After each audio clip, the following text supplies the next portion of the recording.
আরেকজনের প্রশ্ন হচ্ছে, কোরআন তেলাওয়াত তো একটি ইবাদত যা শুধু আল্লাহর সন্তুষ্টির জন্যই করতে হয়, কিন্তু বিভিন্ন কোরআন তেলাওয়াত প্রতিযোগিতায় তেলাওয়াতকারীর উদ্দেশ্য থাকে আপনার বিচারককে সন্তুষ্ট করে পুরস্কৃত হওয়া। এটা কি ঠিক হবে? না, আমরা বলবো যে এটা আপনার বুঝের ভুল।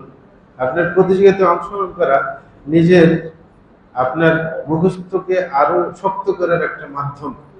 যে প্রতিযোগিতা যেগুলো দেওয়া হয় এগুলোর উদ্দেশ্য থাকে যেন ছাত্রদেরকে উৎসাহী করা হয়, যেন কোরআনকে আরো ভালোভাবে মুখস্থ করে। হ্যাঁ, এটাই উদ্দেশ্য।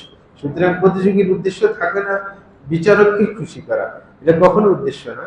সে একটা প্রতিযোগিতায় অংশগ্রহণ করেছে, যদি তার ভালো লাগে, মানে বিচারকের শুদ্ধ মতো হয়, সঠিকভাবে হয়, সেই হিসাবে সেই পুরস্কৃত করবে, না হলে পুরস্কৃত করবে না।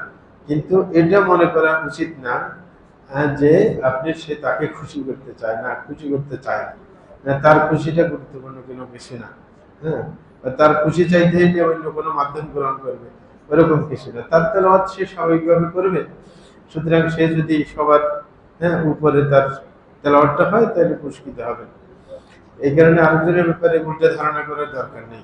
যদি আপনার এমন হয়, আপনি নিজেই যদি কোরআন তেলাওয়াতকারী হন, আপনার মনে আসে তাকে খুশি করা, তাহলে আপনি বিরত থাকেন যদি নিজের সমস্যা হয়।